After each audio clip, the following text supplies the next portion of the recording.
हिंदी उत्कर्ष channel को आप like और सब्सक्राइब करें ताकि आपको नई वीडियो का अपडेट मिलता रहे और आप अपने ज्ञान का अर्जन करते रहें।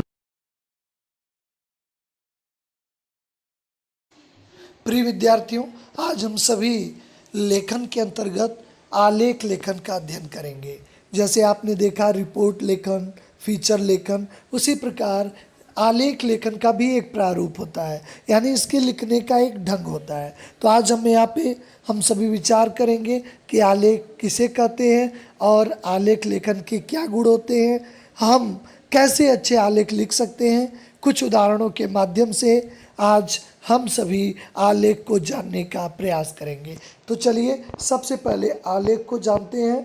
आलेख वास्तव में लेख का ही एक प्रतिरूप होता है, यानी उसी का एक रूप होता है। यह आकार में लेख से बड़ा होता है।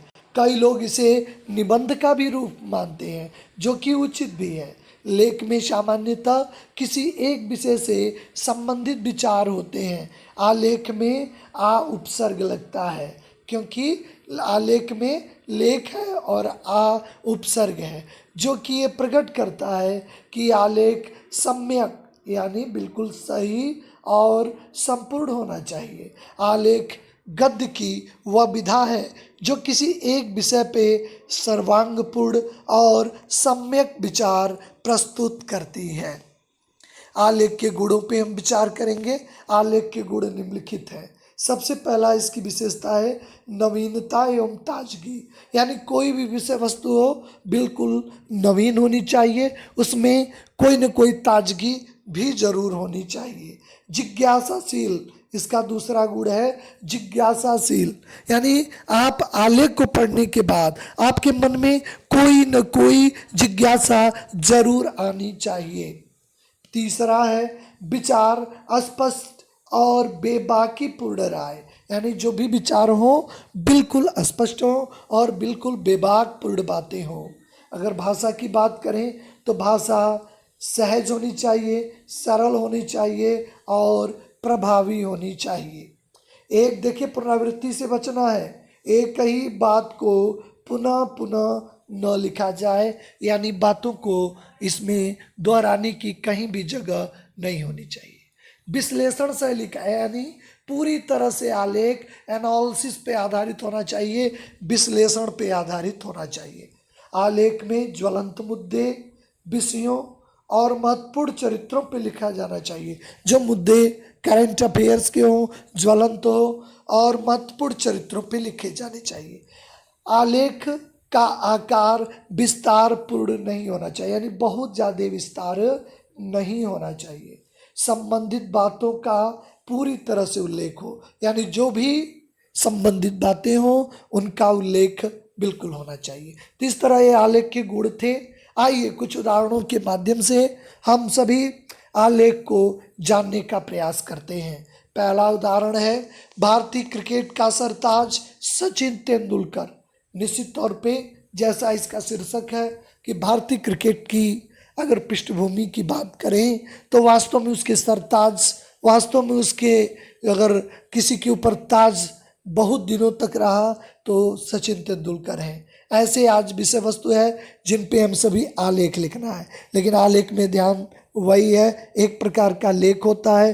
चूँकि ज्वलंत मुद्दा होना चाहिए, कोई विशेष व्यक्ति का इसमें उल्लेख भी होना चाहिए और बिल्कुल अपनी बातों को सरल, सहज और प्रभावपूर्ण तरीके से लिखना ही आलेख होता है। तो आइए इस पहला उदाहरण भारतीय क्रिकेट का सरताज। पिछले 15 सालों से भारत के लोग जिन जिन हस्तियों के दीवाने हैं उनमें गौरवशाली नाम है सचिन तेंदुलकर। जैसे अमिताभ बच्चन का अभिनय में कोई मुकाबला नहीं, वैसे सचिन का क्रिकेट में कोई सानी नहीं। संसार भर में यही एक खिलाड़ी है जिसने टेस्ट क्रिकेट के साथ साथ वनडे क्रिकेट में भी सर्वाधिक शतक बनाए हैं। अभी उनके क्रिकेट जीवन के कई वर्ष और बाकी हैं। यदि आगे आने वाले समय में भी गौरवशाली रहा तो उनके रिकॉर्ड को तोड़ने के लिए भगवान को फिर से नया अवतार लेना पड़ेगा। इसलिए कुछ क्रिकेट प्रेमी सचिन को क्रिकेट का भगवान तक कहते हैं। उनके प्रशंसकों ने हनुमान चालीसा की तर्ज पे सचिन चालीसा भी लिख दी है। मुंबई में बांद्रा स्थित हाउसिंग सोसाइटी में रहने वाला सचिन इतनी ऊंचाइयों पर पहुंचने पर भी मायूस और भी नहीं है। निश्चित एक बड़ा गुण, व्यक्ति कितनी भी ऊंचाई पे पहुंच जाए लेकिन विनय यानी पोलाइटनेस नहीं भूलना चाहिए।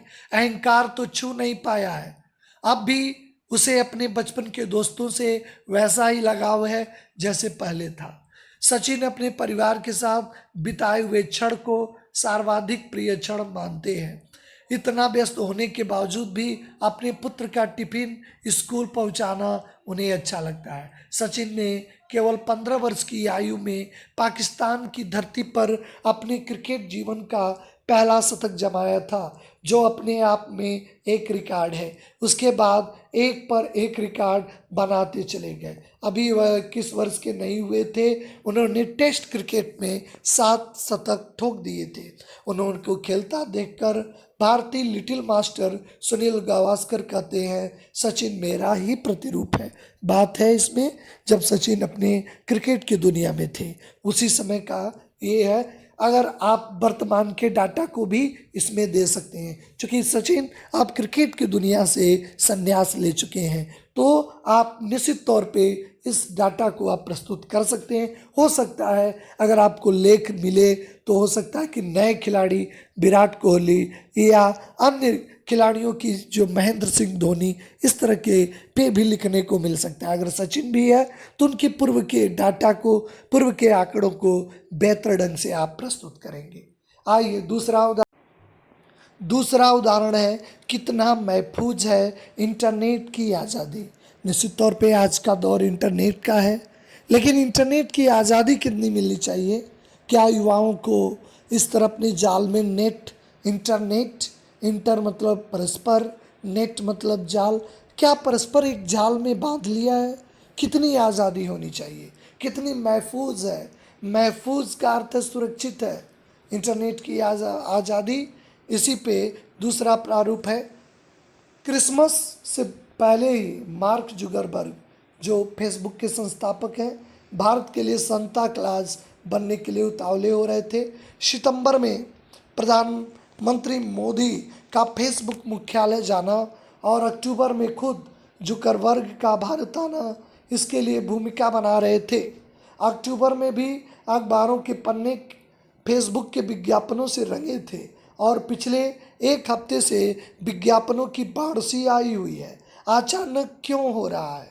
भारत के 20 करोड़ से अधिक सक्रिय इंटरनेट उपभोक्ताओं में से 13 करोड़ लोग फेसबुक से जुड़े हैं। बड़ी आबादी, 13 करोड़ लोग केवल फेसबुक से जुड़े हैं और यह सब बिना किसी विज्ञापन के ही फेसबुक से जुड़े हैं। फिर भी जो है भारतीय दूरसंचार विनियामक प्राधिकरण को लिखने के लिए बार बार कहा जा रहा है। दरअसल फेसबुक जिस फ्री बेसिक्स का प्रचार कर रहा है उसे पहले internet.org के नाम से पेश किया गया था। एयरटेल जीरो की ही तरह internet.org का भी विरोध हुआ। एयरटेल को तो पैर पीछे खींचने पड़े, पर फेसबुक ने रिलायंस कम्युनिकेशन के साथ मिलकर internet.org का नाम बदलकर फ्री बेसिक्स सेवा कर दी। कहा गया है कि इसे मोबाइल पे बिना डाटा प्लान के भी इंटरनेट से जुड़ सकते हैं। फिर दिक्कत कहाँ है? दरअसल फ्री बेसिक्स सिर्फ रिलायंस कम्युनिकेशन के ग्राहकों के लिए उपलब्ध होगी, ये सभी के लिए नहीं है। अगर आप में डाटा नहीं है तो फेसबुक नहीं चल पाएगा, लेकिन आप अगर रिलायंस कम्युनिकेशन के ग्राहक हैं तो आपको फ्री में ये उपलब्ध होगा। डाटा खर्च उपभोक्ताओं को सीधे नहीं लेंगे तो किसी अन्य रूप में जरूर वसूलेंगे। अगर आपसे सीधे नहीं लेंगे तो वैल्यू एडेड तमाम सर्विसेज के नाम पे आपसे पैसे जरूर लेंगे। इससे हम है, इस सुविधा से आप इंटरनेट पे उपलब्ध वही सामग्री देख पाएंगे जो फेसबुक चाहेगा, फेसबुक आपको दिखाएगा, यानी एक तरह से आपको कंट्रोल करेगा। इस सारे मसले पर हंगामा तब खड़ा हुआ जब 12 दिसंबर को ट्राई जो है टेलीफोन रेगुलेशन यानी इस तरह के जो दूरसंचार के नियंत्रण करने की एक संस्था है ट्राई को एक पत्र लिखकर रिलायंस इन्फोकॉम से यह सेवा फिलहाल बंद करने के लिए कहा। निश्चित तौर पे ट्राई ने कहा, निश्चित तौर पे आज़ादी की खलल है, आज़ादी की राह में रोड़ा है, क्योंकि अब व्यक्ति इंटरनेट न होने के कारण वही देख पाएगा जो फेसबुक चाहेगा। क्या फ्री बेसिक्स या उसके जैसे अन्य इंटरनेट की स्वतंत्रता का हनन करती है? आज मंथन करने का विषय है, जिसे लेकर ट्राई ने 30 दिसंबर तक लोगों से सुझाव मांगे थे। आप भी अपने फेसबुक पेज पर यह सूचना बार बार देख रहे होंगे कि आपके मित्र फ्री बेसिक्स के समर्थन में ट्राई को पत्र लिख रहे हैं। आप भी लिखिए। बिना सोचे समझे लगभग 32 लाख से अधिक लोग अपने फेसबुक खाते से ट्राई को ऐसे संदेश भेज चुके हैं। जुगर वर्ग खुद भारत में कई दिग्गजों को अपनी मुहिम का समर्थन करने के लिए फोन और ईमेल से संपर्क कर रहे हैं। कहा जा रहा है कि internet.org की तरह अब चुनिंदा प्रकाशकों को ही नहीं बल्कि निर्धारित तकनीकी की अर्हताएं पूरी करने वाले डिजिटल प्रकाशकों और अनुप्रयोग निर्माताओं को भी स्थान दिया जाएगा। फेसबुक का दावा है कि फ्री बेसिक्स की मदद से इंटरनेट से दूर भारत के करोड़ों लोग इससे जुड़ सकेंगे। इस पर शिक्षा, स्वास्थ्य, खेती किसानी से जुड़ी सामग्री मिल सकेगी। नेट स्वतंत्रता के पक्षधर इसका विरोध कर रहे हैं, कह रहे हैं हमें फ्री में नेट नहीं मिल रहा है, केवल फेसबुक चल रहा है फ्री में, तो फेसबुक के अधीन हो गए, हमें फेसबुक वही डाटा। उस तरह हमें स्वतंत्रता होती है जब हम नेट से प्लान से जुड़े होते हैं। हमारी इच्छा है 1 2 3 नहीं 4 साइटों को खोल सकते हैं, लेकिन इस पर जब फ्री आपकास्ट होगा तो वही डाटा मिलेगा। नेट स्वतंत्रता का हनन करता है। हाल ही में अपनी नई कंपनियां खोलने वाले 9 सीईओ ने ट्राई को पत्र लिखकर फ्री बेसिक्स का कड़ा विरोध किया है। जो नए इस मामले में है, इंटरनेट की तमाम जुड़ी कंपनियां, संचार से जुड़ी कंपनियां जो भारत में नई हैं, उन्हें भी चिंता है कहीं उनकी कंपनियां बंद न हो जाए, इसलिए उन्होंने भी ट्राई को पत्र लिखा है। आखिर मामला आधुनिक युग में इंसान की बुनियादी ज़रूरतों से बनते जा रहे इंटरनेट की स्वतंत्रता से जुड़ा है। इसके दुरुपयोग की इजाज़त से नहीं मिलनी चाहिए। निश्चित तौर पे आज इंटरनेट की आज़ादी, हमें इंटरनेट की कई चीज़ें गुलाम बना रहे हैं। तमाम कोई ऐप हम लोड करते हैं तो ऐप से पहले अलाउ करके आता है, आपके कॉन्टेक्ट, आपके इमेज, आपके बहुत सारे निजी डाटा को मांगता है और फिर आपकी स्वतंत्रता का हनन कर देता है। वो डाटा कहीं न कहीं बेच दिया जाता है। आपके निजता से जुड़े, आपके पर्सनल लाइफ से जुड़े डाटा सार्वजनिक हो जाते हैं। भारत सरकार ने भी इस पे मुहिम चलाया है, तमाम ऐसे ऐप को बंद कर दे रहा है और ऐसे हमारे मंत्रालय जो है सूचना एवं विकास मंत्रालय की तरफ से तमाम नोटिफिकेशन भी आ चुका है कि ऐसे ऐप जिससे डाटा लीक होने का संदेह है उन्हें बंद कर दिया गया। भारत में लगभग 200 से 250 ऐसे ऐप जो भारत की निजता से संबंधित थे, भारत की गोपनीयता से संबंधित थे, वो बंद हो रहे हैं। कहीं न कहीं इंटरनेट की आज़ादी निश्चित तौर पे हमारे निजी जीवन में खलल डाल रही है। हमारे निजी डाटा, निजी सूचना कहीं न कहीं लीक हो जा रही है। इसलिए हमें काफ़ी संभल के रहना होगा, हमें काफ़ी सावधान रहना होगा। इंटरनेट की आज़ादी महफूज है कि नहीं, सुरक्षित है कि नहीं, हमारा डाटा सुरक्षित है कि नहीं, हम सभी को विचार करना होगा। इस तरह आपने आलेख के गुण, आलेख की परिभाषा